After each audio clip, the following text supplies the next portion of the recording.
Inazo Nitobe, Bushido, the soul of Japan, self-control, which was universally required of samurai.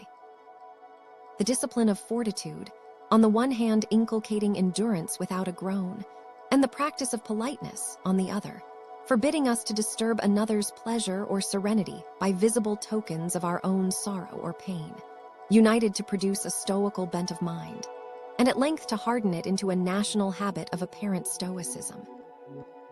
I say apparent stoicism because I cannot believe that genuine stoic temper can become the characteristic of an entire people, and also because some of our national manners and usages may to a foreign eye appear hard-hearted. Yet we are really as open to tender feeling as any race beneath the heavens.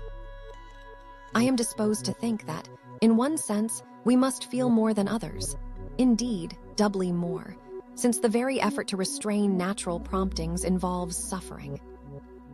Picture boys and girls likewise, trained against resorting to the shedding of a tear, or the utterance of a groan for relief of feeling, and there arises a physiological question, whether such effort fortifies their nerves or renders them more sensitive.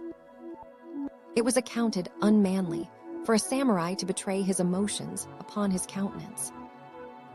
He shows no sign of joy or anger, was a phrase applied in describing a strong character. The most spontaneous affections were kept in check. A father could embrace his son only at the cost of his dignity. A husband would not kiss his wife, no, not before other people, whatever he might do in private. There may be some truth in the jest of a witty youth when he remarked, "American husbands kiss their wives in public and beat them in private. Japanese husbands beat theirs in public and kiss them in private." Calmness of manner, composure of mind, ought not to be broken by passion of any sort. I remember that, during the recent war with China, when a regiment left a certain town, a vast concourse of people assembled at the station to bid farewell to the general and his army. On that occasion, an American resident repaired to the spot, expecting noisy demonstrations, for the nation itself was highly excited, and there were parents and sweethearts of the soldiers among the crowd. The American was oddly disappointed, for as the whistle blew and the train moved off, thousands silently doffed their hats and bowed their heads in reverent farewell. No waving of handkerchiefs, no words spoken, but a deep silence in which only an attentive ear could catch a few broken sobs. In domestic life, too, I know of a father who passed whole nights listening to the breathing of a sick child, standing behind the door that he might not be discovered in such an act of parental weakness. I know of a mother who, in her last moments, refrained from sending for her son, lest he should be disturbed in his studies. Our history and daily life are full of heroic matrons who may fairly be set beside some of the most touching pages of Plutarch. Among our campesinos, an Ian McLaren would assuredly discover many a Margaret Howe. It is the same discipline of self-restraint which accounts for the comparative scarcity of revivals in the Christian churches of Japan. When a man or woman feels his or her soul stirred, the first impulse is to repress any outward sign of it quietly. Only in rare cases is the tongue loosed by an irresistible spirit, when we witness eloquence born of sincerity and fervor. It is setting a premium upon a breach of the third commandment to encourage light speaking of spiritual experience. It indeed jars upon Japanese ears to hear the most sacred words, the most secret heart, experiences cast abroad in promiscuous assemblies. Dost thou feel the soil of thy soul stirred with tender thoughts? It is time for seeds to sprout. Disturb it not with speech, but let it work alone in quietness and secrecy, writes a young samurai in his diary. To give, in many articulate words, one's inmost thoughts and feelings, notably the religious, is taken among us as an unmistakable sign that they are neither very deep nor very sincere. Only a pomegranate is he, so runs a common proverb, who, when he gapes his mouth, displays the contents of his heart. It is not altogether perversity of Oriental minds that the instant our emotions are moved, we endeavor to guard our lips so as to conceal them. Speech is very often with us, as the Frenchman defined it. The art of concealing thought. Call upon a Japanese friend in the time of deepest affliction, and you will almost invariably find him receiving you with laughter, though with red eyes or moist cheeks. At first, you may suppose him hysterical. Press him for explanation, and you will obtain a few broken commonplaces. Human life has sorrow. They who meet must part. He that is born must die. It is foolish to count the years of a child that is gone, but a woman's heart will indulge in follies, and the like. Thus the noble words of a noble Hohenzollern, learned zu Leiden onklegen, had found many responsive minds among us long before they were uttered. Indeed, the Japanese have recourse to risibility whenever the frailties of human nature are put to the severest test. I think we possess a better reason than Democritus himself for our Abderian tendency. For laughter with us most often veils an endeavor to recover equilibrium of temper when thrown off balance by some untoward circumstance. It serves as a counterpoise to sorrow or rage. The suppression of feeling being thus steadily enforced, they find a safety valve in poetical aphorism. I refrain from quoting further examples, for I know I could do scant justice to the pearly gems of our literature, were I to translate into a foreign tongue the thoughts that were wrung drop by drop from bleeding hearts and strung into beads of rarest value. I trust I have in some measure exhibited that inner working of our minds, which often presents an appearance of callousness or of an hysterical mixture of laughter and dejection, and whose sanity is at times called in question. It has also been suggested that our endurance of pain and our indifference to death arise from less sensitive nerves. This is plausible so far as it goes. The next question is, why are our nerves less tightly strung?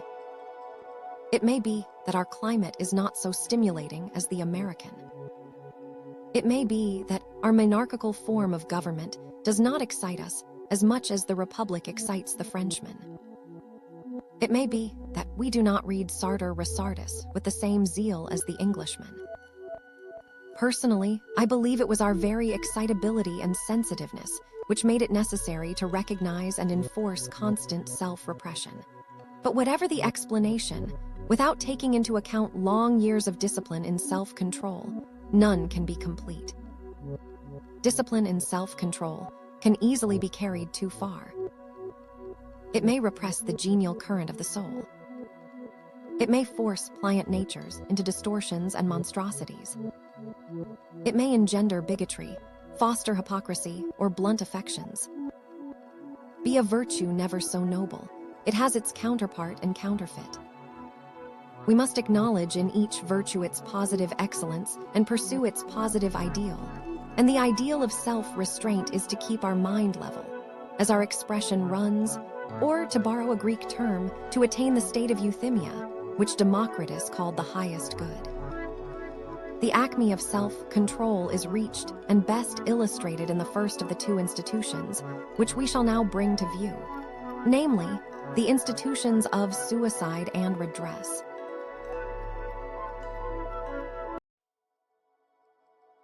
Inazo Nitobe, Bushido, the soul of Japan, the institutions of suicide and redress, of which the former called hara, kiri, and the latter kataki, many foreign writers have described, more or less in detail. To commence with suicide, I shall limit my remarks to seppuku or kapuku, commonly termed hara, kiri, signifying self-immolation by disembowelment. Ripping the abdomen. How absurd, exclaim those for whom the term is unfamiliar. As absurd as it may at first seem to foreign ears, it is not wholly strange to readers of Shakespeare, who makes Brutus say, "Thy Caesar's spirit walks abroad and turns our swords into our proper entrails." Here, too, a modern English poet, who in his Light of Asia pictures a sword piercing the bowels of a queen, none reproaches him for poor taste or indecency.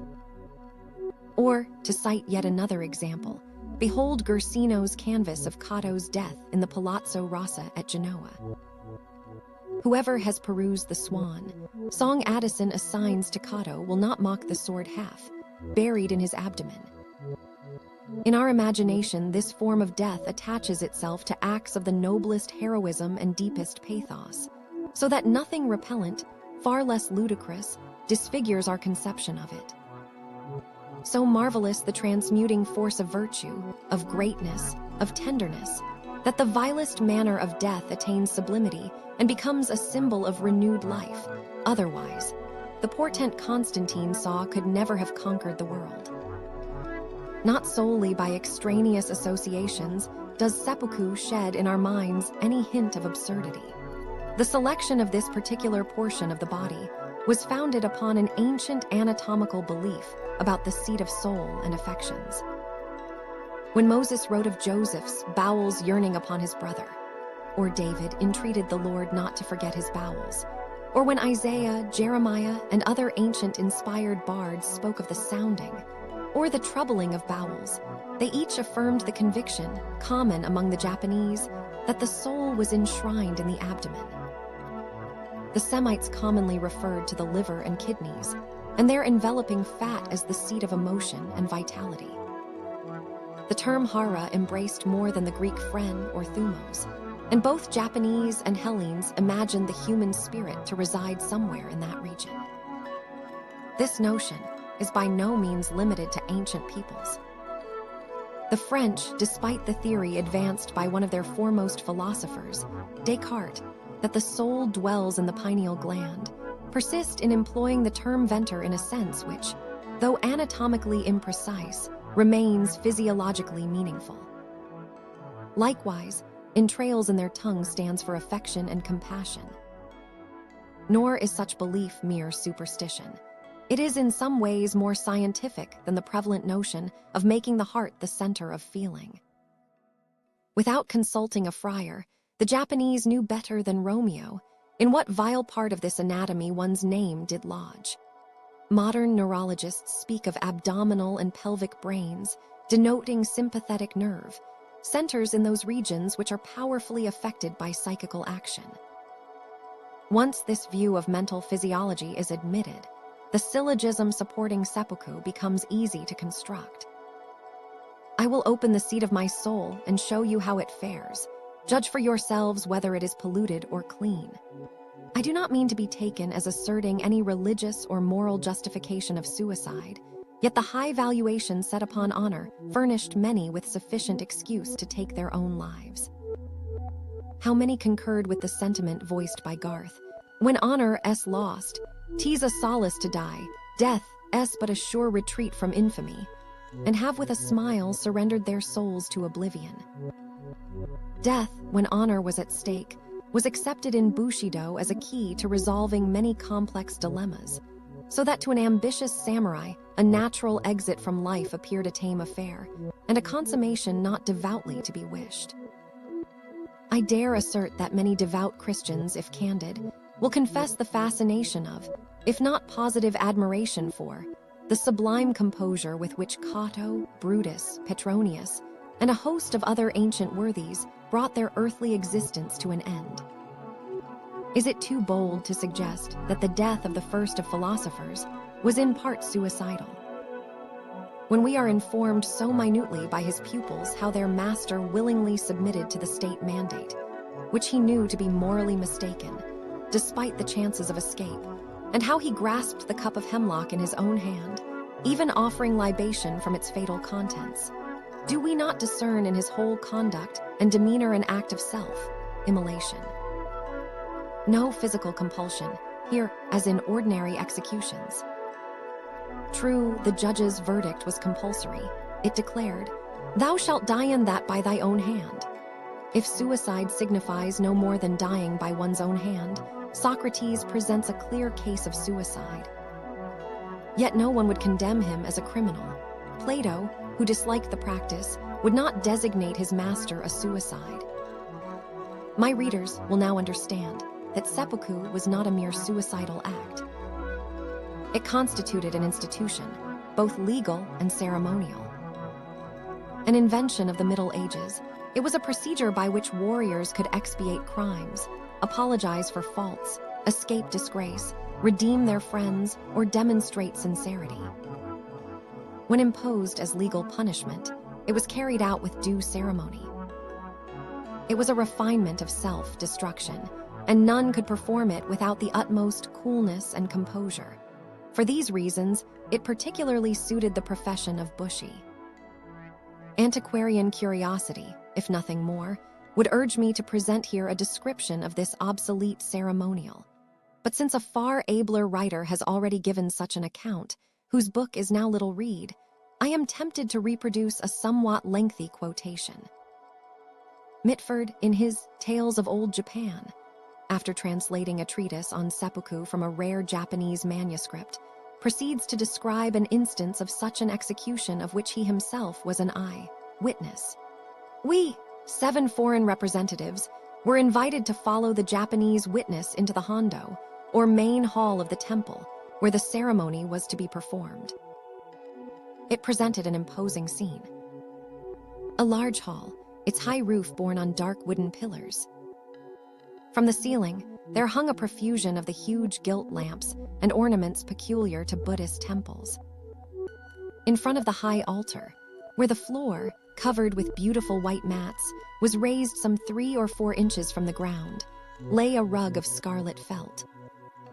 Tall candles, set at regular intervals, emitted a dim, mysterious light, just sufficient to reveal all the proceedings. The 7 Japanese occupied places to the left of the raised floor, the 7 foreigners to the right. No other persons were present. After a few minutes of anxious suspense, Taki Zenzaburo, a stalwart man of 32, with a noble air, entered the hall attired in his dress of ceremony, wearing the peculiar hempen, cloth wings used on great occasions. He was accompanied by a kaishaku and 3 officers clad in the jimbeori, or war surcoat, with gold tissue facings. The word kaishaku, it should be observed, is not accurately rendered by our word executioner. The office is that of a gentleman. In many cases, it is performed by a kinsman or friend of the condemned, and the relation between them is more that of principal and second than of victim and executioner. In this instance, the kaishaku was a pupil of Taki Zenzaburo, chosen by his friends from among their number for his skill in swordsmanship. With the kaishaku on his left, Taki Zenzaburo advanced slowly toward the Japanese witnesses. The 2 bowed before them, and then, drawing near the foreigners, saluted us in the same manner, perhaps even with greater deference. In each case, the salutation was ceremoniously returned. Slowly and with great dignity, the condemned man mounted the raised floor, prostrated himself before the high altar twice, and seated himself on the felt carpet with his back toward the high altar, the kaishaku crouching at his left. One of the 3 attendants then came forward bearing a stand of the kind used in the temple for offerings, on which, wrapped in paper, lay the wakizashi, the short sword or dirk of the Japanese, 9.5 inches in length, its point and edge as sharp as a razor. This he prostrated himself to hand to the condemned man, who received it reverently, raised it to his head with both hands, and placed it before himself. After another profound obeisance, Taki Zenzaburo, in a voice betraying just that degree of emotion and hesitation natural to a man making a painful confession, but without any sign thereof in face or manner, spoke as follows. I, and I alone, unwarrantably gave the order to fire on the foreigners at Kobe, and again as they attempted to escape. For this crime I disembowel myself, and I entreat you who are present to do me the honor of witnessing the act. Bowing once more, the speaker let his upper garments slip to his girdle, remaining naked to the waist. Carefully, according to custom, he tucked his sleeves under his knees to prevent falling backward, for a noble Japanese gentleman should die falling forward. Deliberately, with a steady hand, he took up the dirk that lay before him. He looked at it wistfully, almost affectionately. For a moment he seemed to collect his thoughts for the last time, and then, stabbing himself deeply below the waist on the left side, he drew the dirk slowly across to the right, and turning it within the wound, gave a slight upward cut. Throughout this sickeningly painful operation, he did not move a muscle of his face.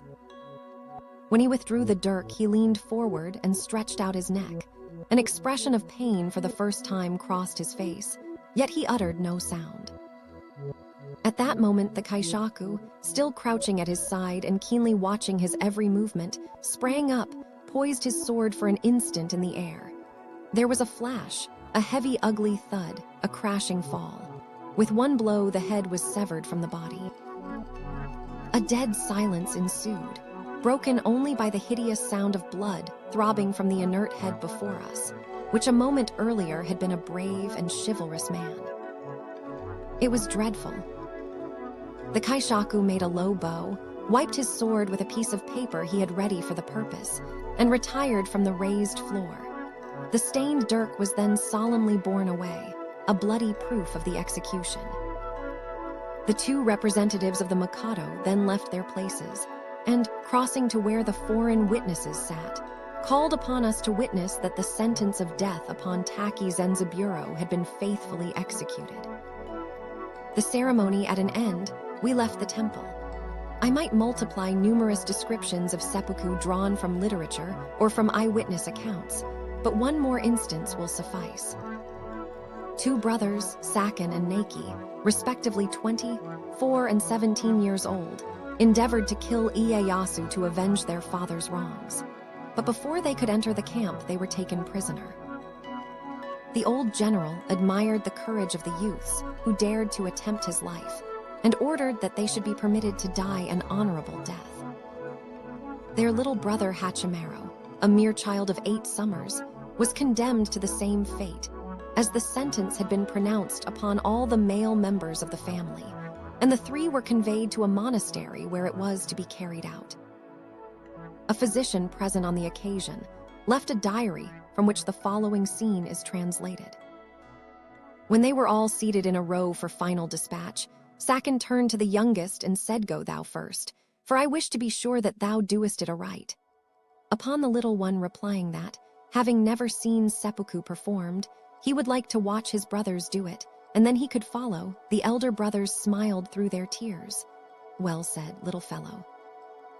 So canst thou well boast of being our father's child." When they had placed him between them, Saken thrust the dagger into the left side of his own abdomen and asked, "Look, brother, dost thou understand now?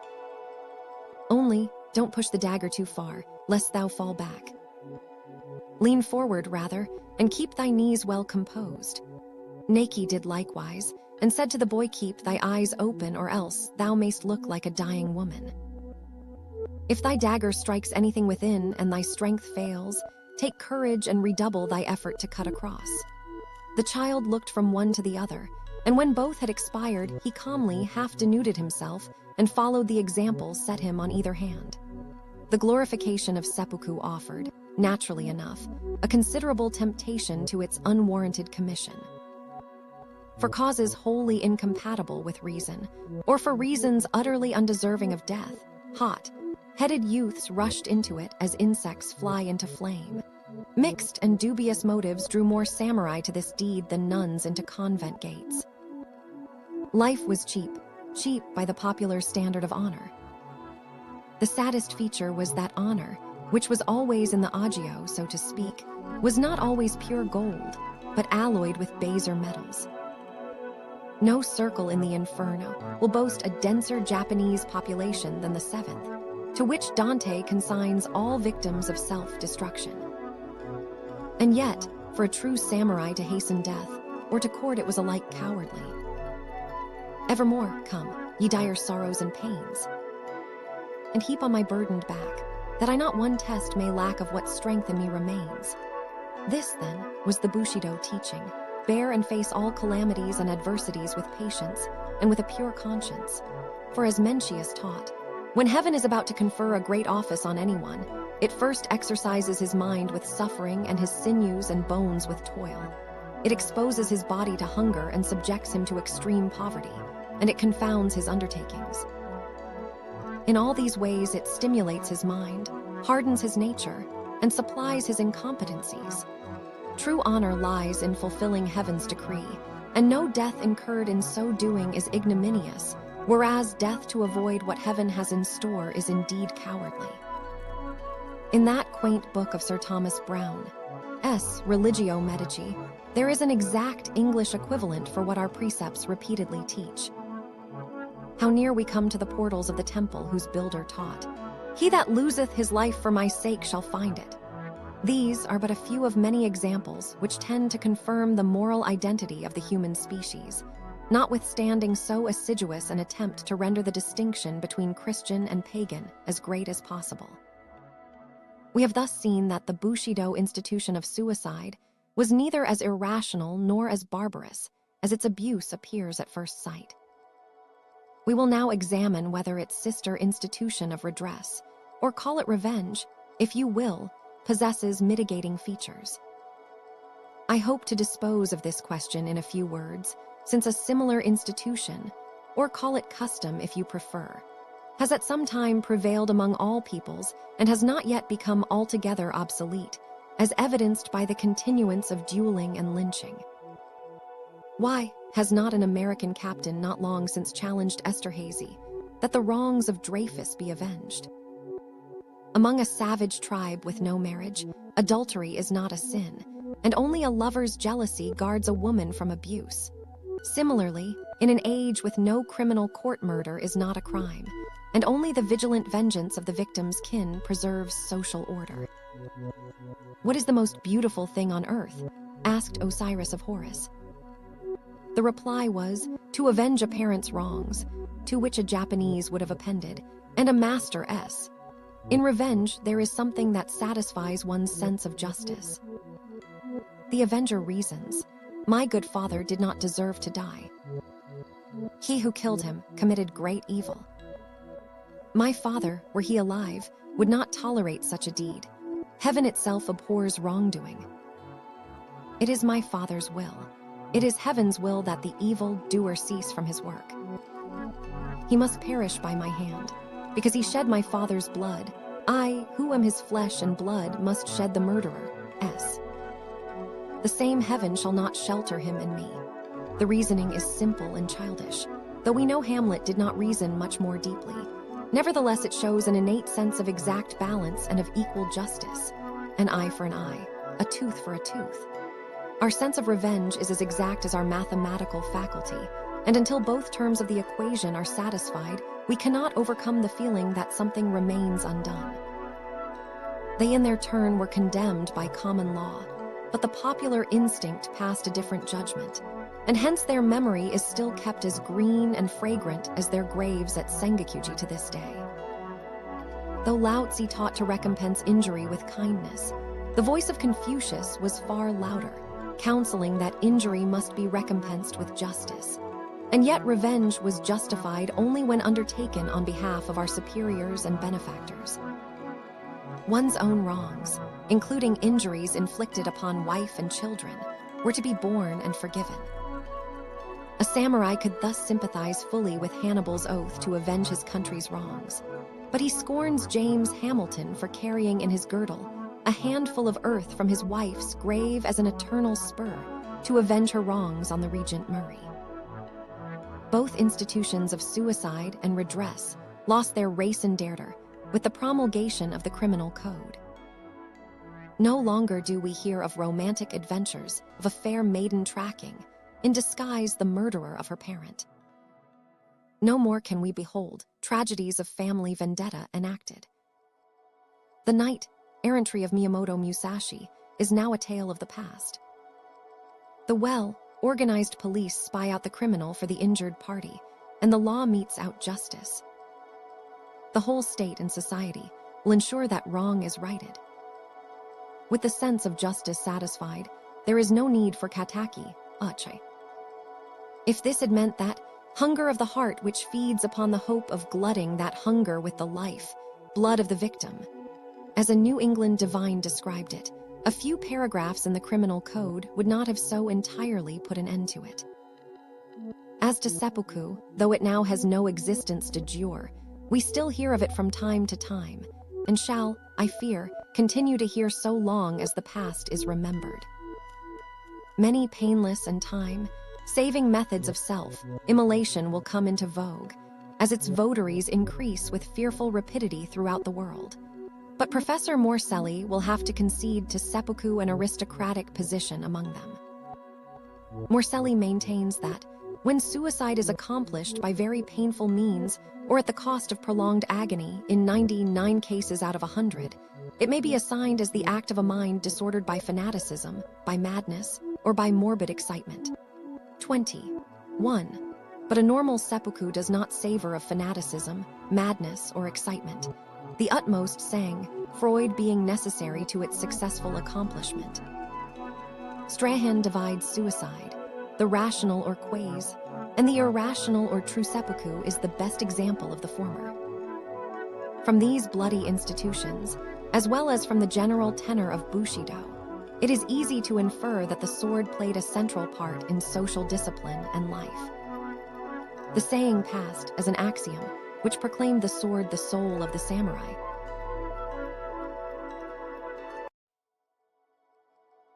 Inazo Nitobe, Bushido the soul of Japan, the sword the soul of the samurai, and rendered it the emblem of power and prowess.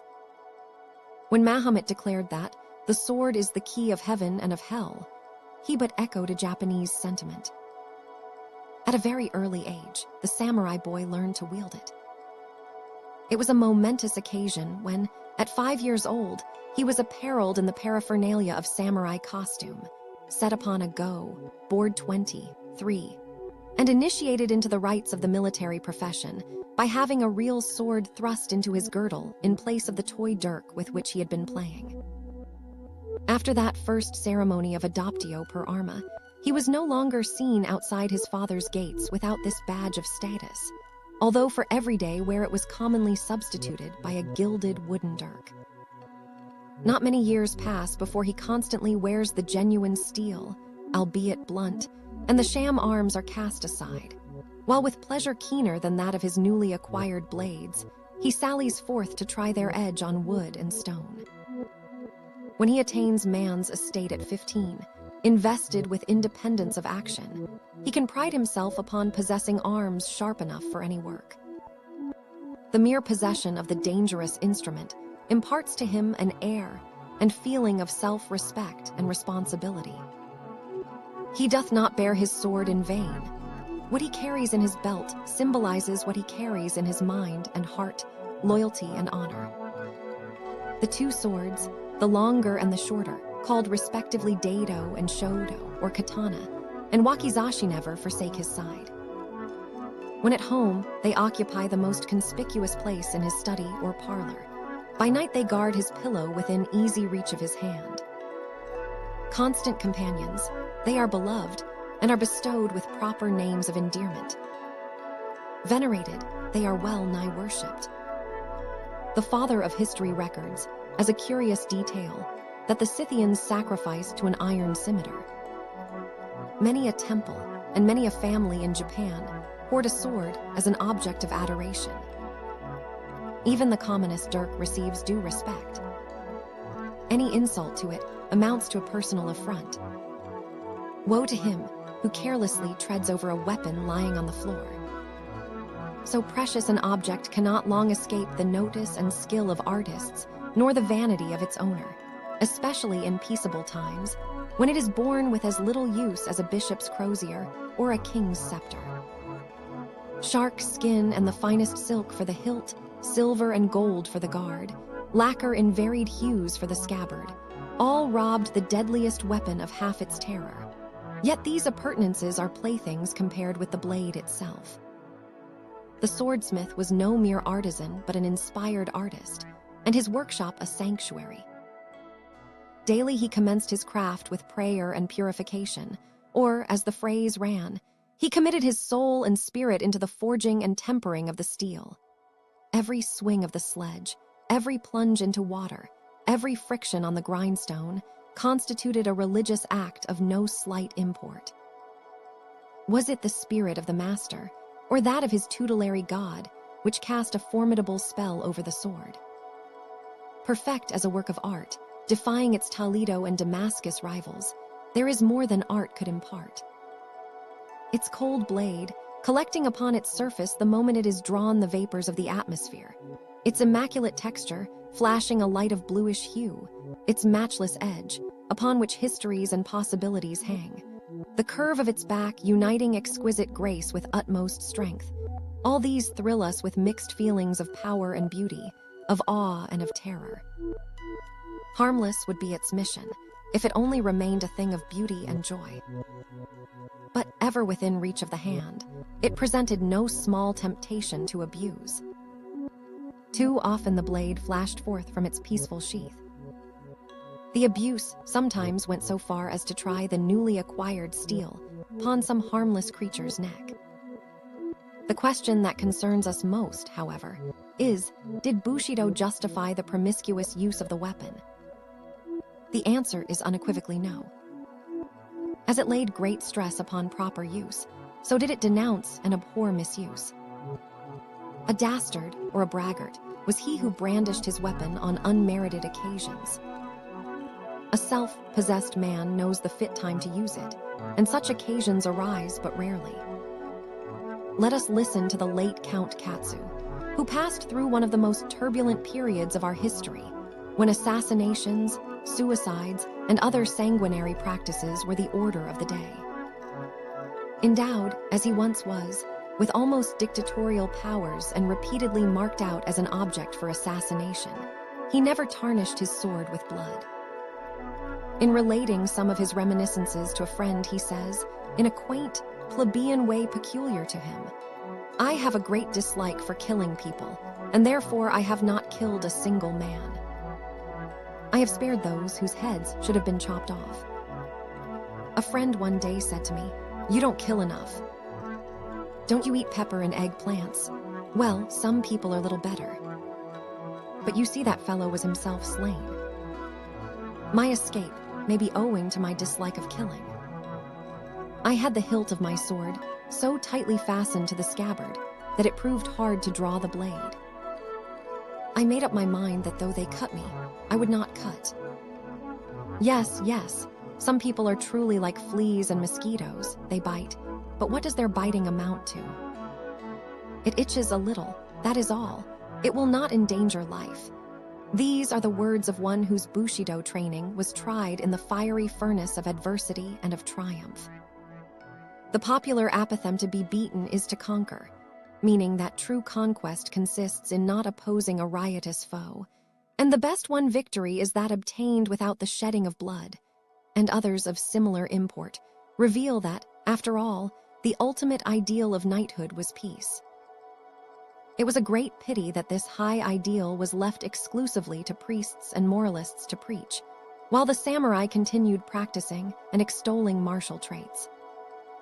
In this, they went so far as to tinge the ideals of womanhood with an Amazonian character. Here, we may usefully devote a few paragraphs to the subject of the training and position of woman.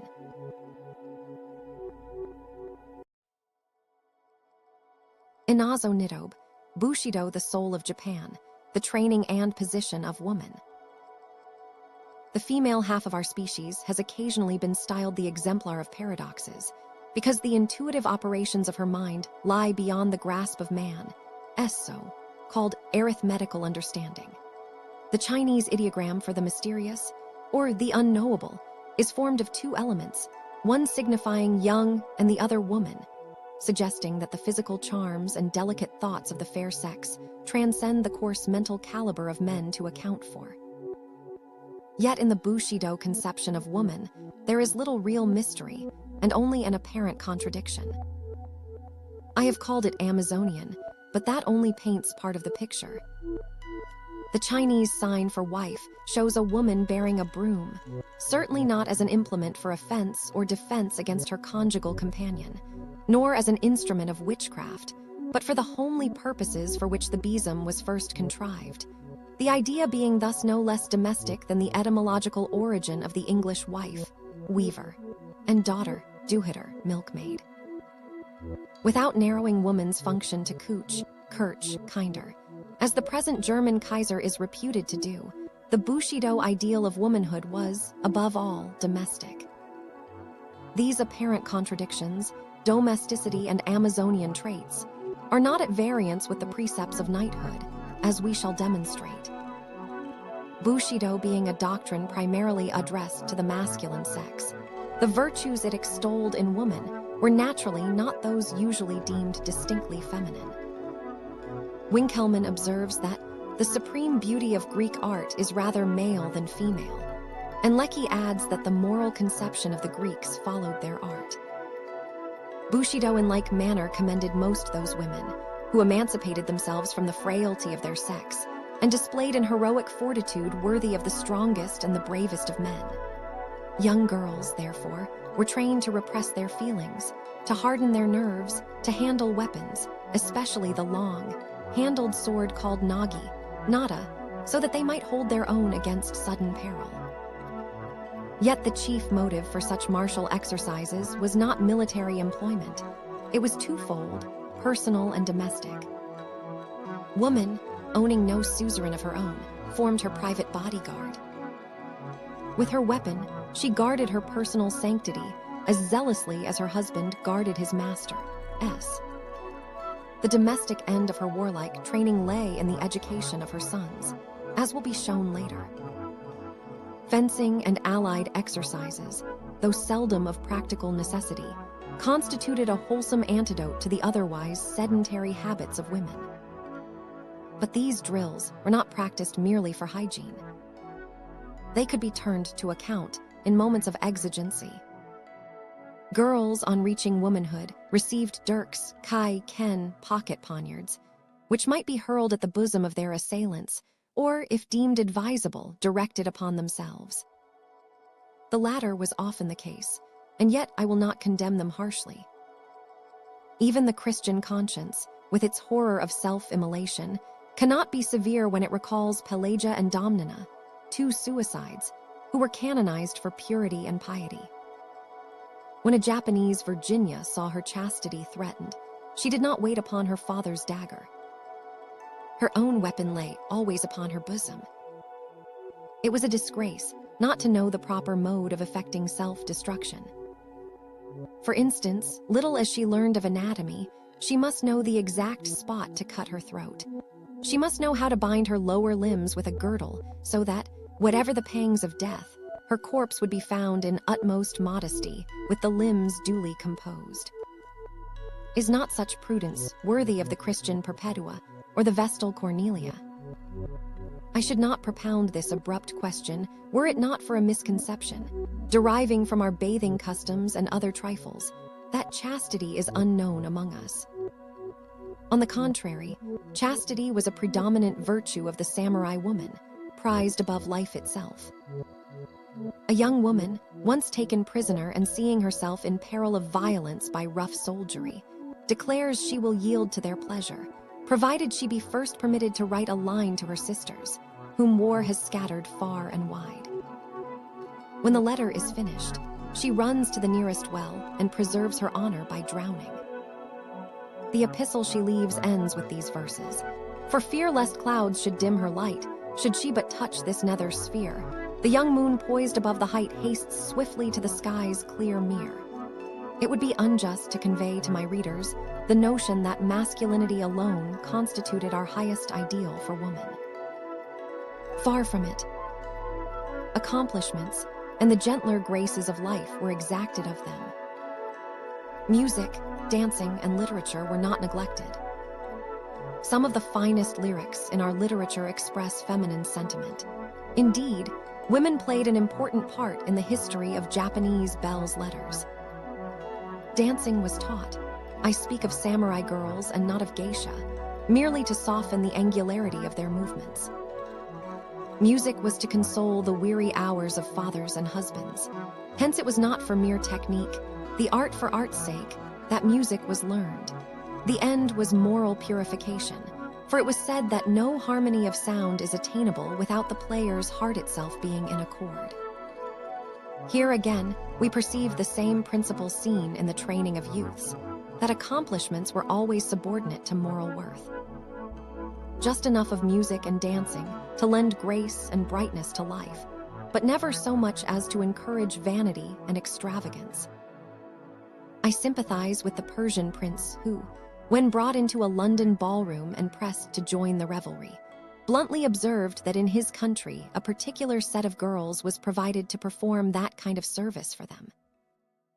The accomplishments of our women were not acquired for display or social ascendancy. They were household consolations, and if they shone at social gatherings, it was as the attributes of a good hostess, in other words, as an element of domestic contrivance for hospitality. Domesticity guided their education. It may be said that the accomplishments of the women of old Japan, whether martial or pacific, were chiefly intended for the home, and however far they roamed, they never lost sight of the hearth as the center.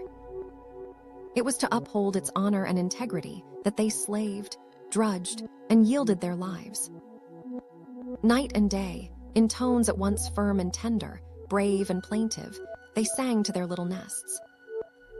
As daughter, a woman sacrificed herself for her father, as wife for her husband, and as mother for her son.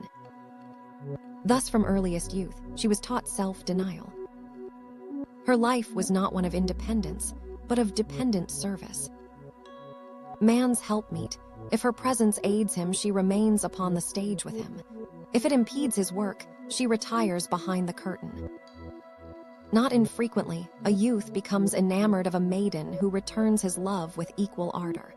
But when she perceives that his interest in her withdraws him from duty, she disfigures her person so that her attractions cease. Azuma, the ideal wife in the minds of samurai girls, finds herself loved by a man who, to win her affection, conspires against her husband. Pretending to join in the guilty plot, she contrives in the dark to take her husband's place, and the lover's assassin's sword descends upon her devoted head. The following epistle, written by the wife of a young daimyo before taking her life, requires no commentary. Oft have I heard that no accident or chance ever mars the march of events below, and that all proceeds in accordance with a plan. To take shelter beneath one bough, or to draw from the same river, is alike ordained from ages anterior to our birth. Since we were joined in the bonds of eternal wedlock, now 2 short years ago, my heart hath followed thee, even as its shadow follows an object, inseparably bound heart to heart, loving and being loved.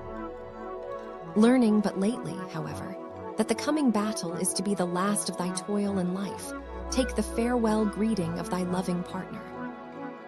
I have heard that you, the mighty warrior of ancient China, lost a battle, loth to part with his favorite gu.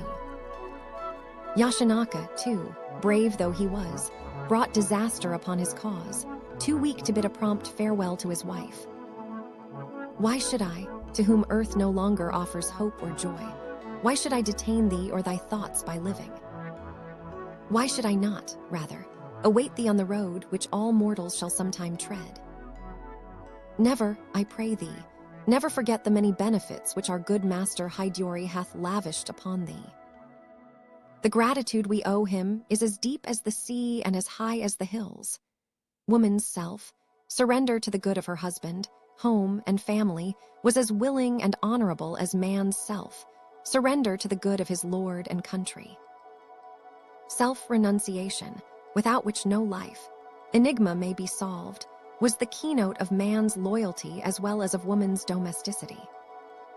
She was no more the slave of man than her husband was of his liege lord, and the role she filled was recognized as Neijo, the inner help. In the ascending scale of service stood woman, who annihilated herself for man, that he might annihilate himself for his master, who in turn might obey heaven. I recognize the weakness of this teaching, and that the superiority of Christianity is nowhere more manifest than here, in that it requires from each living soul direct responsibility to its creator. Nevertheless, as to the doctrine of service, the serving of a cause higher than one's own self even at the sacrifice of individuality, I mean the doctrine of service, which is the greatest that Christ taught and the sacred keynote of his mission, as far as that is concerned, Bushido rests upon eternal truth. My readers will not charge me with undue partiality towards slavish surrender of will. I largely accept the view maintained with breadth and defended with profundity by Hegel, that history is the unfolding and realization of freedom. The point I wish to make is that the entire teaching of Bushido was so thoroughly tinctured with the spirit of self-sacrifice that it was required not only of woman, but of man. Hence, until the influence of its precepts is wholly eradicated, our society will not realize the view rashly voiced by an American advocate of women's rights, who exclaimed, "May all the daughters of Japan rise in revolt against ancient customs." Can such a revolt prevail? Will it improve the female status? Will the rights gained by such a sudden process repay for the loss of that sweetness of disposition, that gentleness of manner, which are their present heritage? Was not the loss of domesticity among Roman matrons followed by moral corruption too gross to set forth? Can the American reformer assure us that a revolt of our daughters is the true path for their historical development? These are grave questions. Changes must and will come without revolts. In the meantime, let us see whether the condition of the fair sex under the Bushido regimen was really so intolerable as to warrant an uprising. We hear much of the outward homage European knights paid to God and the ladies, the incongruity of the two terms making Gibbon blush. We are also told by Hallam that the morality of chivalry was coarse, that gallantry implied illicit love. The effect of chivalry upon the weaker vessel has furnished food for philosophers. M. Spencer asserts that in a militant society, and what is feudal society if not militant? The position of woman is necessarily low, improving only as society grows industrial. Now, which of these theories is true of Japan, Gizots or Spencer? S. In reply, I might aver that both are right. The military class in Japan was confined to the samurai, numbering nearly 200 souls. Above them stood the military nobles, the daimyo, and the court nobles, the kyuge, those higher, sybaritical nobles being fighters in name only. Below them were the masses of common people, mechanics, tradesmen, and peasants, whose life was given to arts of peace. Thus, what Herbert Spencer describes as the features of a militant society may be said to have been applicable exclusively to the samurai class, while those of the industrial type held good for the classes above and below it. This is well exemplified by the position of woman, for in no class did she enjoy less freedom than among the samurai. Strange to say, the lower the social class, as for instance among small artisans, the more equal became the husband and wife relation. Among the higher nobility, too, the difference in the relations of the sexes was less conspicuous, chiefly because there were few occasions to bring sex differences into prominence, the leisured nobleman having become literally effeminate. Thus Spencer's dictum was aptly illustrated in old Japan. As for Gizot's generalization, those who read his account of a feudal community will remember that he had especially the higher nobility in view, so that his theory applies to the daimyo and the kyuge. I should do gross injustice to history if my words gave a very low impression of the status of woman under Bushido. I do not hesitate to affirm that she was not treated as man's equal, but until we learn to discriminate between difference and inequality, there will always be misunderstanding on this subject. When we reflect how few respects in which men are equal among themselves, e.g., before law courts or at the polls, it seems idle to vex ourselves with a controversy about the equality of the sexes. When the American Declaration of Independence declared that all men were created equal, it made no allusion to their mental or physical gifts. It simply echoed what Ulpian long ago proclaimed, that before the law all men are equal. Legal rights were, in that instance, the measure of equality. Were law the sole scale by which to gauge woman's position in a community, it would be as easy to state where she stands as to give her weight in pounds and ounces. But the question remains, is there a right standard for comparing the social position of the sexes? Is it proper or sufficient to compare woman's status to man? As one compares the value of silver with that of gold, and give a numerical ratio. Such a method excludes the most important kind of value, a human being bears, namely the intrinsic. In view of the manifold requisites for each sex fulfilling its earthly mission, the standard used in measuring relative position must be composite. Or, to borrow economic phrase, it must be a multiple standard. Bushido had its own measure, and it was binomial. It strove to gauge woman's worth on the battlefield and by the hearth. There she reckoned for little, here for everything. The treatment she received corresponded to this double valuation. As a social, political unit, not much, while as wife and mother she obtained the highest respect and deepest affection. Why, among so martial a people as the Romans, were their matrons held in such veneration? Was it not because they were matrona, mothers? Not as warriors or lawgivers, but as mothers did men bow before them. So with us. While fathers and husbands were absent in the field or camp, the governance of the household was entrusted entirely to mothers and wives. The education of the young, even their defense, was confided to them. The warlike exercises of women, of which I have spoken, were primarily to enable them intelligently to direct and pursue the education of their children. I have remarked a rather superficial idea current among half-informed foreigners, that because the common Japanese expression for one's wife is, "my rustic wife," and the like, she is despised and regarded of little worth. When it is pointed out that such phrases as "my foolish father," "my swinish son," "my awkward self," etc., are also in current use, is not the reply sufficiently obvious? To my thinking, our conception of marital union goes, in certain respects, beyond the so-called Christian. Man and woman shall be one flesh. Anglo-Saxon individualism cannot easily discard the notion that husband and wife are two persons. Hence, when they disagree, their separate rights are insisted upon, and when they agree, they exhaust their vocabulary in all sorts of silly pet names and nonsensical blandishments.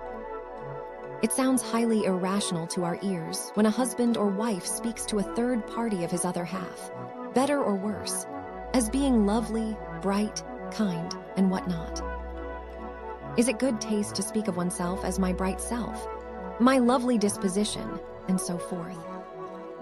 We think praising one's own wife or one's own husband is praising a part of one's own self, and self-praise is regarded, at the least, as bad taste among us, and I hope among Christian nations too. I have digressed at length, because the polite debasement of one's consort was a usage most in vogue among the samurai. The Teutonic races, beginning their tribal life with a superstitious reverence for the fair sex, though this is rapidly wearing off in Germany, and the Americans, commencing their social life under the painful consciousness of a numerical scarcity of women, who, now increasing, are, I fear, fast losing the prestige their colonial mothers enjoyed, have made the respect paid by man to woman the chief standard of morality in Western civilization.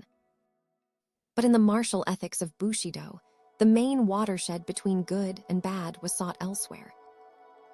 It lay along the line of duty, which bound man to his own divine soul, and then to other souls, in the 5 relations I mentioned earlier in this paper. Of these, we have brought to our readers notice loyalty, the relation between one man as vassal and another as lord. Upon the others, I have only dwelt incidentally as occasion arose, because they were not peculiar to Bushido. Being founded on natural affections, they could only be common to all mankind, though in some particulars they may have been accentuated by conditions which its teachings induced. In this connection, I am reminded of the peculiar intensity and tenderness of friendship between man and man, which often added to the bond of brotherhood a romantic attachment, doubtless intensified by the separation of the sexes in youth, a separation which denied to affection the natural outlet open to it in Western chivalry or in the free intercourse of Anglo-Saxon lands. I might fill pages with Japanese versions of the story of Damon and Pythias, or Achilles and Patroclus, or recount in Bushido phraseology ties as sympathetic as those which bound David and Jonathan. It is not surprising, however, that the virtues and precepts peculiar to the precepts of knighthood did not remain confined to the military class. This brings us promptly to the consideration of the influence of Bushido.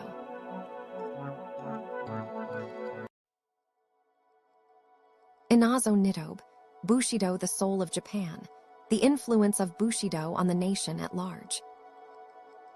We have set before the reader only some of the more conspicuous peaks that rise above the range of knightly virtues, themselves far loftier than the ordinary level of our national life. As the sun at its rise first touches the highest crests with a russet glow, and then slowly pours its rays down into the valley, so the ethical system that initially enlightened the military order in time attracted followers from among the masses. Democracy elevates a natural prince to leadership, and aristocracy breathes a princely spirit into the people. Virtues are not less contagious than vices. There needs but one wise man in a company, and all are wise.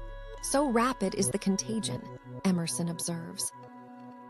No social class or caste can withstand the diffusive power of moral influence. Prate as we may about the triumphant march of Anglo-Saxon liberty, it has seldom derived its impulse from the masses. Was it not, rather, the achievement of the squires and gentlemen? How truly M. Taine remarks, these three syllables, as used across the Channel, summarize the history of English society. Democracy may answer with self-confident retorts to such a claim and fling back the question, when Adam delved and Eve span, where then was the gentleman? All the more pity that a gentleman was absent from Eden. The first parents missed him sorely, and paid dearly for his absence. Had he been there, not only would the garden have been more tastefully ordered, but they would have learned, without such painful experience, that disobedience to Jehovah was disloyalty and dishonor, treason and rebellion. What Japan was, she owed to the samurai. They were not merely the flower of the nation, but its root likewise. All the gracious gifts of heaven flowed through their ranks. Though they maintained social aloofness from the populace, they set a moral standard for them and guided them by example. I admit Bushido possessed both esoteric and exoteric teachings. The latter were eudaimonistic, caring for the welfare and happiness of the commonalty, while the former were aretaic, stressing the practice of virtue for its own sake. In the most chivalrous days of Europe, knights formed numerically but a small fraction of the population. Yet, as Emerson remarks, in English literature half the drama and all the novels, from Sir Philip Sidney to Sir Walter Scott, paint this figure, gentleman.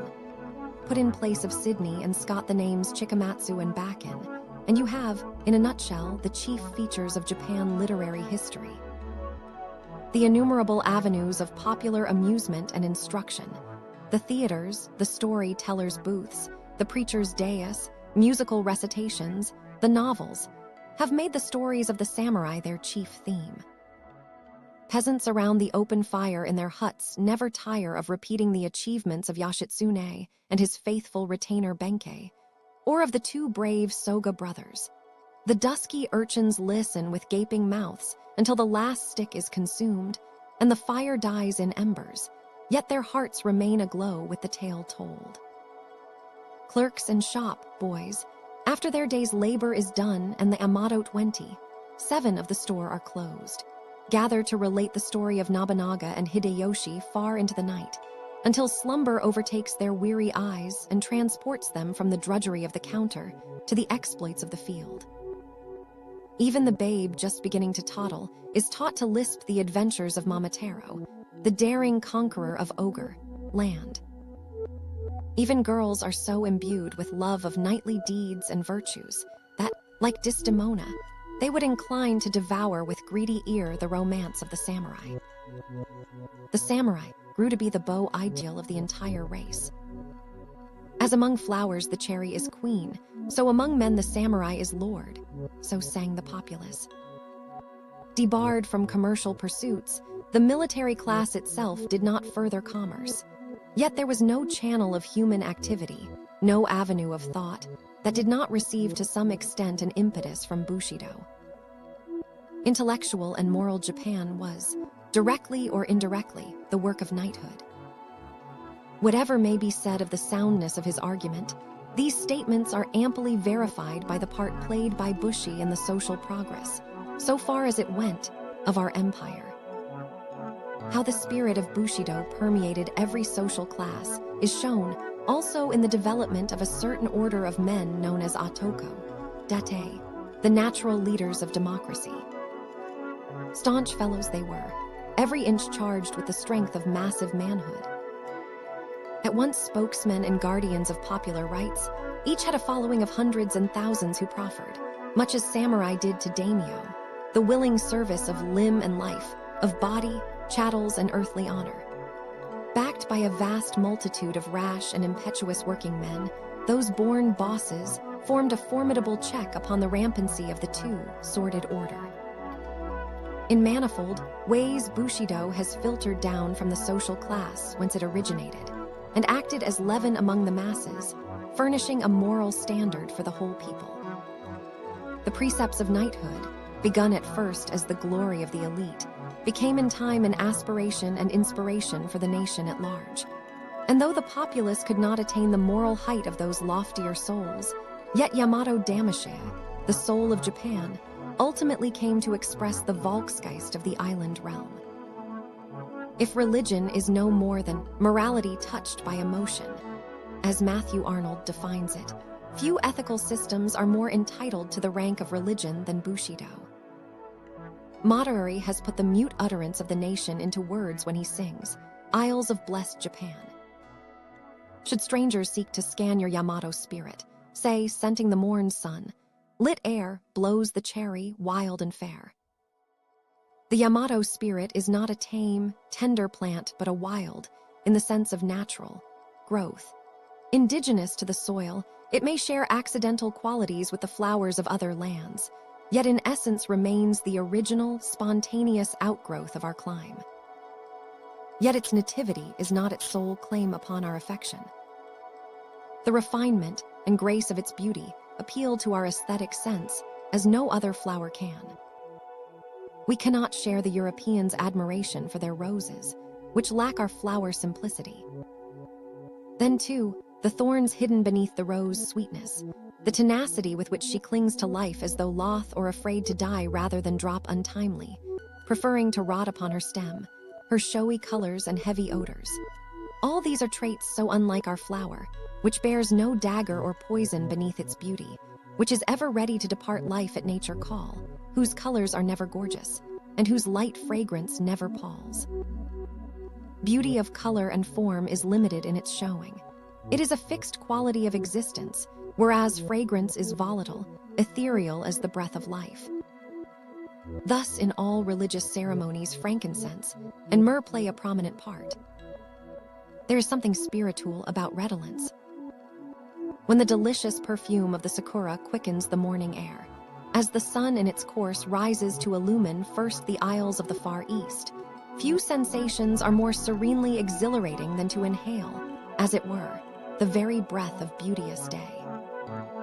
When the Creator himself is pictured as making new resolutions in his heart upon smelling a sweet savor, Gen. VIII 21. Is it any wonder that the sweet-smelling season of the cherry blossom should call forth the whole nation from their little habitations? Blame them not if, for a time, their limbs forget their toil and moil, and their hearts their pangs and sorrows. When their brief pleasure is ended, they return to daily tasks with renewed strength and new resolutions. Thus, in more ways than one, the sakura is the flower of the nation. Is then this flower, so sweet and evanescent, blown whithersoever the wind listeth, and shedding a puff of perfume, ready to vanish forever, is this flower the type of the Yamato spirit? Is the soul of Japan so frail and mortal? Is Bushido still alive?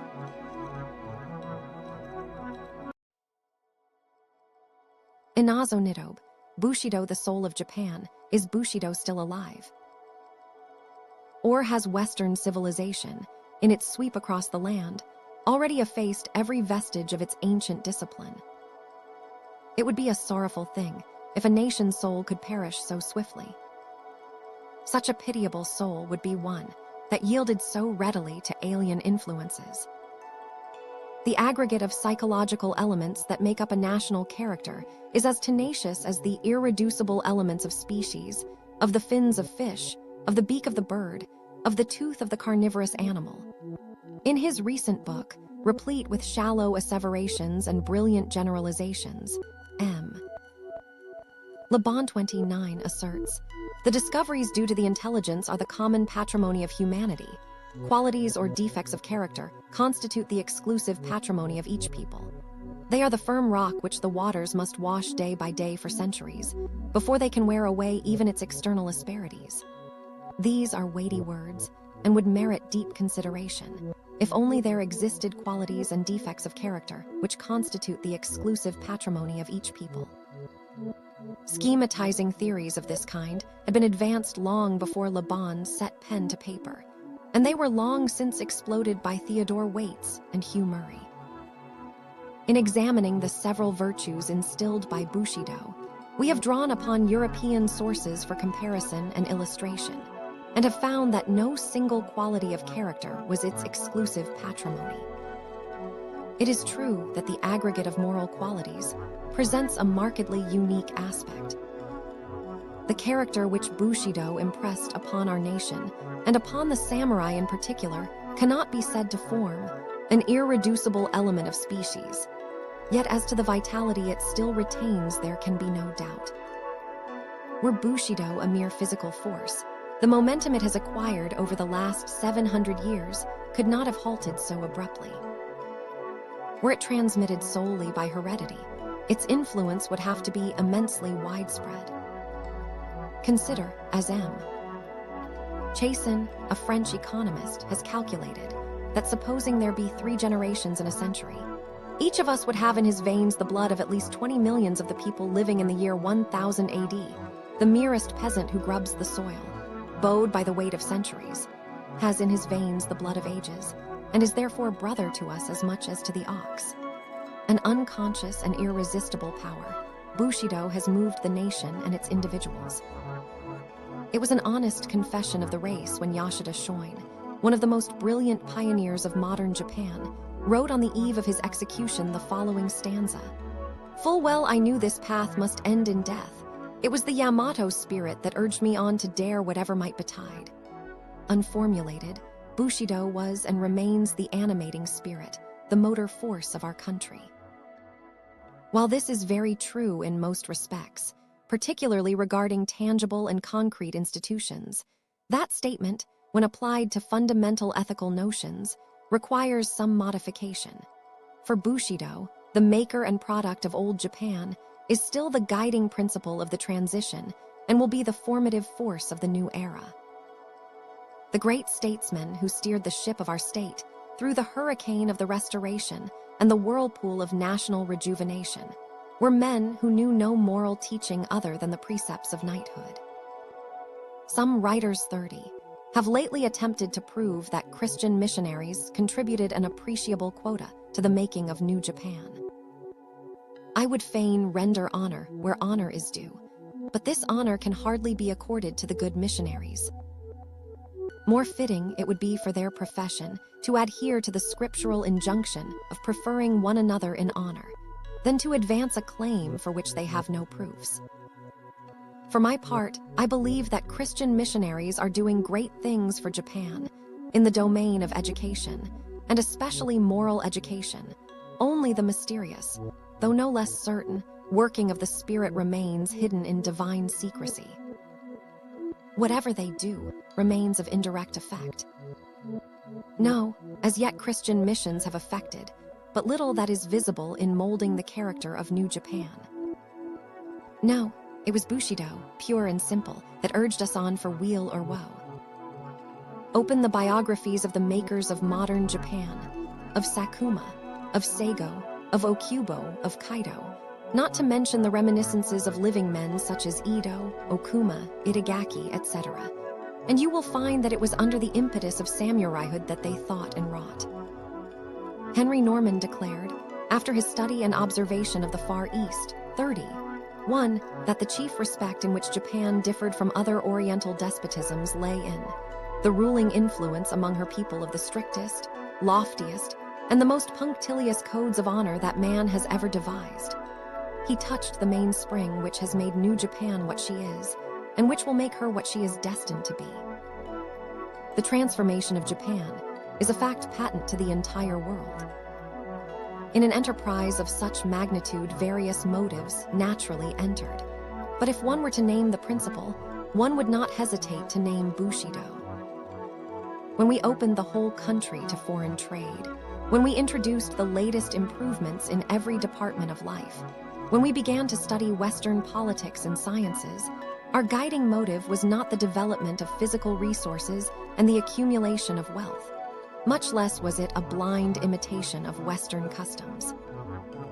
A close observer of Oriental institutions and peoples has written, "We are told every day how Europe has influenced Japan, and forget that the change in those islands was entirely self-generated, that Europeans did not teach Japan, but that Japan of herself chose to learn from Europe methods of organization, civil and military, which have so far proved successful. She imported European mechanical science, as the Turks years before imported European artillery." Townsend, unless, indeed, England is influenced by purchasing tea of China. Townsend has rightly perceived that the spring of action which brought about the changes in Japan lay entirely within ourselves. And if he had but probed into our psychology, his keen powers of observation would easily have convinced him that that spring was none other than Bushido. The sense of honor which cannot bear to be looked down upon as an inferior power, that was the strongest of motives. Pecuniary and industrial considerations were awakened later in the process of transformation. The influence of Bushido is still so palpable that he who runs may discern. A glimpse into Japanese life will make it manifest itself. Read Hearn, the most eloquent and truthful interpreter of the Japanese mind, and you will see the working of that mind as an example of Bushido operation. The universal politeness of the people, which is the legacy of knightly ways, is too well known to be rehearsed anew. The physical endurance, fortitude, and bravery that the little Jap possesses were sufficiently proved in the China-Japanese War. 33. Is there any nation more loyal and patriotic? Is a question asked by many. And for the proud answer, there is not. We must thank the precepts of knighthood. On the other hand, it is fair to recognize that for certain faults and defects in our character, Bushido is largely responsible. Our lack of abstruse philosophy. While some of our young men have already gained international reputation in scientific research, not one has achieved anything in philosophical lines, is traceable to the neglect of metaphysical training under Bushido's regimen of education. Our sense of honor is responsible for our exaggerated sensitiveness and touchiness, and if there is conceit in us, as some foreigners charge, that too is a pathological outcome of honor. Have you seen, in your tour of Japan, many a young man with unkempt hair, clad in the shabbiest garb, carrying in his hand a large cane or a book, stalking about the streets with an air of utter indifference to mundane things? He is the Shosai student, to whom the earth is too small and the heavens are not high enough. He possesses his own theories of the universe and of life. He dwells in castles of air and feeds upon ethereal words of wisdom. In his eyes the fire of ambition beams. His mind is athirst for knowledge. Penury is only a stimulus to drive him onward. Worldly goods appear to him as shackles upon his character. He is the very repository of loyalty and patriotism. He is the self-appointed guardian of national honor. With all his virtues and faults, he is the last fragment of Bushido. Deep, rooted, and powerful as still is the effect of Bushido, I have said that it is an unconscious and mute influence. The heart of the people responds, without knowing the reason why, to any appeal made to what it has inherited, and hence the same moral idea, expressed in a newly translated term and in an old Bushido term, has a vastly different degree of efficacy. A backsliding Christian, whom no pastoral persuasion could draw from a downward tendency, was turned from his course by an appeal to his loyalty, the fidelity he once swore to his master. The word loyalty revived all the noble sentiments that had been permitted to grow lukewarm. A band of unruly youths engaged in a long-continued students' strike in a college on account of their dissatisfaction with a certain teacher, disbanded at two simple questions put by the director: is your professor a blameless character? If so, you ought to respect him and keep him in the school. Is he weak? If so, it is not manly to push a falling man. The scientific incapacity of the professor, which was the beginning of the trouble, dwindled into insignificance compared with the moral issues thus hinted at. By arousing the sentiments nurtured by Bushido, moral renovation of great magnitude may be accomplished. One cause of the failure of mission work is that most missionaries are grossly ignorant of our history. What do we care for heathen records? Some say, and consequently estrange their religion from the habits of thought to which we and our forefathers have been accustomed for centuries past. Mocking a nation history, as though the career of any people, even of the lowest African savages possessing no record, were not also a page in the general history of mankind, written by the hand of God himself. The very lost races are a palimpsest to be deciphered by a seeing eye. To a philosophically and pious mind, the races themselves are marks of divine chirography clearly traced in black and white as on their skin. And if this simile holds good, the yellow race forms a most precious page inscribed in hieroglyphics of gold. Ignoring the past career of a people, missionaries claim that Christianity is a new religion, whereas, to my mind, it is an old story, which, if presented in intelligible words, that is to say, if expressed in the vocabulary familiar in the moral development of a people, will find easy lodgment in their hearts, irrespective of race or nationality.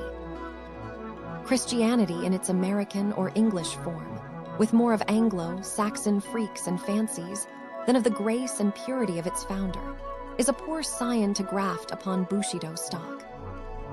Should the propagator of the new faith uproot the entire stock, root and branches, and plant the seeds of the gospel upon ravaged soil?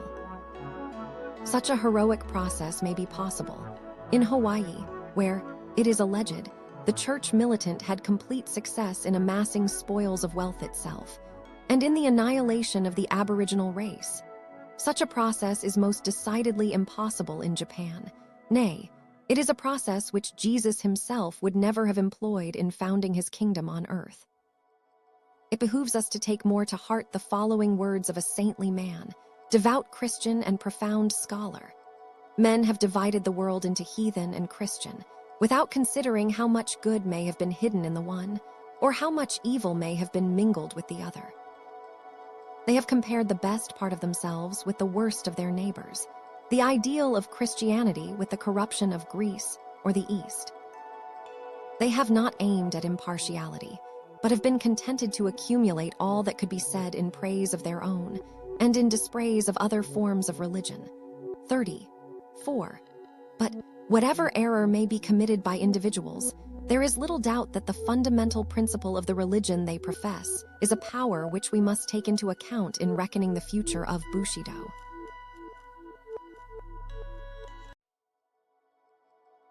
Inazo Nitobe, Bushido, the soul of Japan, the future of Bushido, whose days appear to be already numbered. Ominous indications hang in the air which foreshadow its fate. Not merely signs, but formidable forces are at work to threaten it.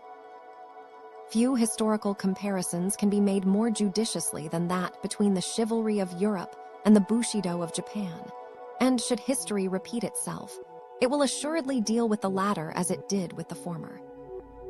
Palais-adeuses, of course, bear little relation to Japanese circumstances, yet the broader and more general causes that undermined knighthood and chivalry in and after the Middle Ages are equally at work toward the decline of Bushido. One notable difference in the experience of Europe and Japan is this. Whereas in Europe, when chivalry was loosened from feudalism and received into the church, it gained a renewed lease of life. In Japan, no religion existed large enough to foster it. Therefore, when the mother institution, feudalism, vanished, Bushido, left an orphan, was compelled to shift for itself. The present elaborate military system might undertake its guardianship, but we know that modern warfare affords scant room for its continuous development. Shintoism, which nurtured it in its infancy, is itself aged beyond its vigor. The gray sages of ancient China are being replaced by the new intellectual parvenu of the Bentham and Mill type. Comfortable moral theories, flattering to the chauvinistic tendencies of the day and therefore judged appropriate to contemporary needs, have been invented and set forth. But so far we hear only their shrill voices reverberating through the columns of yellow journalism. Principalities and powers array themselves against the precepts of knighthood. The irresistible tide of triumphant democracy, which tolerates no form or shape of trust. And Bushido was essentially a trust organized by those who monopolized the reserve capital of intellect and culture. Fixing the grades and value of moral qualities is singularly powerful enough to engulf the remnants of Bushido. Present societal forces oppose petty class spirit, and chivalry is, as Freeman sharply criticizes, a class spirit. Modern society, if it aspires to any unity, cannot admit purely personal obligations devised in the interests of an exclusive class. 35. Add to this the advance of popular education, of industrial arts and habits, of wealth and city life, and we can readily perceive that neither the keenest cuts of the samurai sword nor the sharpest shafts shot from Bushido's boldest bows will avail much. The state erected upon the rock of honor and fortified thereby, shall we call it the Ehrenstaat, or, in Carlyle's fashion, the hierarchy, is rapidly falling into the hands of quibbling lawyers and gibbering politicians armed with logic, cutting engines of war. The words a great thinker used regarding Teresa and Antigone may be aptly repeated of the samurai. The medium in which their ardent deeds took shape is forever gone. Alas for knightly virtues, alas for samurai pride. Morality ushered into the world with the sound of bugles and drums is destined to fade away as the captains and the kings depart. If history can teach us anything, a state founded upon martial virtues, be it a city like Sparta or an empire like Rome, can never establish on earth a continuing city. Universal and natural though the fighting instinct in man is, and fruitful though it has proved in producing noble sentiments and manly virtues, it does not comprise the whole man. Beneath the instinct to fight there lies a diviner instinct to love. We have seen that Shintoism, Mencius, and Wanyang Ming have all clearly taught this. But Bushido and other militant ethical schools, occupied, doubtless, with questions of immediate practical need, too often neglected properly to emphasize the fact. Life has broadened in these latter times. Callings nobler and wider than a warrior's claim command our attention today. With an enlarged view of life, with the growth of democracy, with improved knowledge of other peoples and nations, the Confucian idea of benevolence, may I also add the Buddhist idea of pity, will expand toward the Christian conception of love. Men have become more than subjects, elevated to the estate of citizens. Nay, they are more than citizens, they are men. Though war clouds hang heavy upon our horizon, we will hope that the wings of the angel of peace may disperse them. The records of the world confirm the prophecy that the meek shall inherit the earth. A nation that barters its birthright of peace and falls back from the forefront of industrialism into the ranks of filibusterism strikes a poor bargain indeed. When the conditions of society are so altered that they become not merely adverse but hostile to Bushido, it is time for it to prepare for an honorable burial. It is as difficult to fix the precise moment when chivalry dies as to determine the exact instant of its birth. Miller declares that chivalry was formally abolished in 1559, when Henry II of France was slain in a tournament. With us, the edict formally abolishing feudalism in 1870 served as the signal to toll the knell of Bushido. The subsequent edict, issued 2 years later, forbidding the wearing of swords, rang out the old. The unbought grace of life, the cheap defense of nations, the nurse of manly sentiment and heroic enterprise, and ushered in the new age of sophisters, economists, and calculators. It has been said that Japan won her late war with China by means of Murata guns and Krupp cannon. It has been said that victory was the work of a modern school system, yet these are only partial truths. Does a piano, even of Eobar's or Steinway's finest workmanship, burst forth into Liszt's rhapsodies or Beethoven's sonatas without the hand of a master?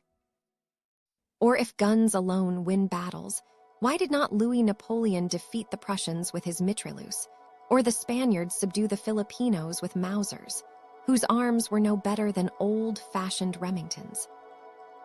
It is needless to repeat the familiar axiom that it is the spirit that quickeneth. Without this, the best instruments avail little.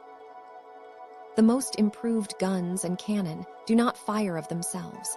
The most modern educational system does not convert a coward into a hero. No. What won the battles on the Yalu, in Korea and Manchuria, was the ghosts of our fathers, guiding our hands and beating in our hearts. Those ghosts are not dead. The spirits of our warlike ancestors endure. To those who have eyes to see, they are manifest. Scratch a Japanese of the most advanced opinions, and he will show a samurai. The great inheritance of honor, of valor, and of all martial virtues is, as Professor Cram aptly expresses it, but ours on trust, the fief inalienable of the dead and of the generation to come.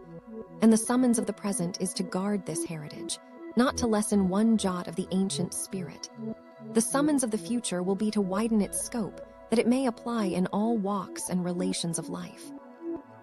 It has been predicted, and events of the last half-century have confirmed the prediction that the moral system of feudal Japan, like its castles and armories, will crumble to dust, and new ethics will rise phoenix, like to lead New Japan in her career of progress. Desirable and probable as such a fulfillment is, we must not forget that a phoenix arises only from its own ashes, and that it is no bird of passage, nor does it fly on pinions borrowed from other birds. The kingdom of God is within you. It does not roll down mountains, however lofty. It does not sail across seas, however broad. God has granted, says the Quran, to every people a prophet in its own tongue. The seeds of the kingdom, as apprehended by the Japanese mind, unfolded in Bushido. Now its days are closing, sadly, before its full fruition, and we look in every direction for other sources of sweetness and light, of strength and solace, but among them as yet nothing has been found to take its place. The prophet and lost philosophy of utilitarians and materialists finds favor with logic, choppers of half a soul. The only other ethical system sufficiently powerful to cope with utilitarianism and materialism is Christianity, beside which Bushido, it must be confessed, resembles a dimly burning wick, which the Messiah was proclaimed not to quench, but to blow into flame. Like his Hebrew precursors, the prophets, notably Isaiah, Jeremiah, Amos, and Habakkuk, Bushido laid peculiar stress on the moral conduct of rulers and public men and of nations, whereas the ethics of Christ, which deal almost exclusively with individuals and his personal followers, will find ever more practical application as individualism, in its moral force, increases in potency. The domineering, self-assertive so-called master morality of Nietzsche, related in certain respects to Bushido, is, if I err not, a passing phase or temporary reaction against what he terms, by morbid distortion, the humble self, denying slave, morality of the Nazarene. Christianity and materialism, including utilitarianism, or will the future reduce them to still more archaic forms of Hebraism and Hellenism, will divide the world between them. Lesser moral systems will ally themselves on either side for preservation. On which side will Bushido enlist? Having no fixed dogma or rigid formula to defend, it can afford to vanish as an entity. Like the cherry blossom, it is ready to die at the first gust of the morning breeze. But total extinction will never be its lot. Who can say that Stoicism is dead? It is dead as a system, yet it lives as a virtue. Its energy and vitality are still perceptible through many channels of life, in the philosophy of Western nations, in the jurisprudence of the civilized world. Nay, wherever man strives to raise himself above himself, wherever his spirit masters his flesh by its own exertion, there we perceive the immortal discipline of Zeno at work. Bushido as an independent code of ethics may disappear, but its power will not perish from the earth. Its schools of martial prowess or civic honor may be razed, but its light and its glory will long survive their ruins. Like its emblematic flower, after it is blown to the four winds, it will still bless mankind with the perfume with which it enriches life. Ages hence, when its observances are buried and its very name forgotten, its odors will come floating in the air as from a far-off unseen hill. The wayside gaze beyond. Then, in the beautiful language of the Quaker poet, the traveler owns the grateful sense of sweetness near. He knows not whence, and, pausing, takes with forehead bare the benediction of the air.